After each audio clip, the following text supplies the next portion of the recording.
মুসলমানকে জিজ্ঞাসা করবে 3 থেকে 5 মানে মৃত্যুর আগে পর্যন্ত যাকে এই তোদের ভগবানকে একই উত্তর দেবে ভাই আমাদের ভগবান হলো আল্লাহ।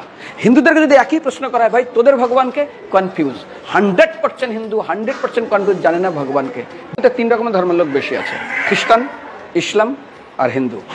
100 জন খ্রিস্টানকে যদি একই প্রশ্ন করে তোদের ভগবানকে একবারই বলবে আমাদের ভগবান ঈশ্বর মসিহ যীশু খ্রিস্ট।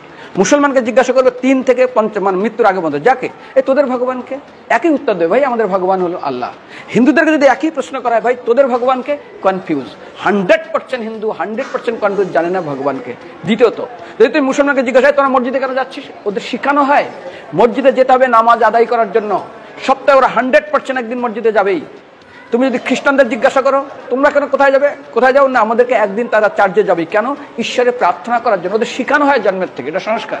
আর হিন্দুদের যদি জিজ্ঞাসা করে তোমরা মন্দিরে কেন যাচ্ছ, হ্যাঁ আমার ছেলের বিয়ে হচ্ছে না, আমার মেয়ের বাচ্চা হচ্ছে না, আমার বাবা হসপিটালে আছে, কালকের আমার মামলার ডেট আছে, আমার ব্যবসা খুব খারাপ, আমার শরীর খুব খারাপ।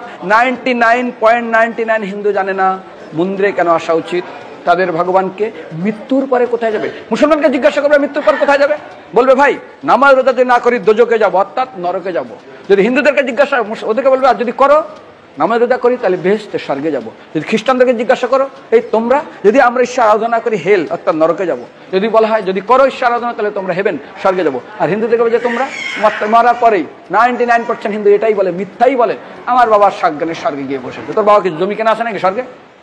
তোর বাবা জমি কেনা আছে যে তোর বাবা মরার পরে স্বর্গে গেছে হোয়াটসঅ্যাপ করে দেখি এই যে অ্যাটাচ বাথরুম টয়লেট আমি একদম ভালোভাবে পৌঁছে গেছে, তোর বাবা স্বর্গে গেছে জানিস তুই? আরে মৃত্যুর আগে এত কষ্ট পায় এত কিছু করে, মারার পরে আমার বাবা স্বর্গে গেছে। আরে যখন পুলিশে কোনো কয়েদি কোনো অপরাধীকে ধরে 2-4টা দান্ডা মারে, তারপর থানায় গিয়ে আরো ট্রিটমেন্ট করে, তারপরে কোর্টে বিচারে, তারপর জেল কাটে। মৃত্যুর আগে এত কষ্ট করে আমরা মারা যায়, মারা পরে আমার বাবা স্বর্গে গিয়ে বসে আছে, ওর বাবার জন্য জমি কেনা আছে না, এরকম বলা যাবে না। এই জন্য আমাদের শাস্ত্র বলে পরলোকগত, স্বর্গীয় বলে না।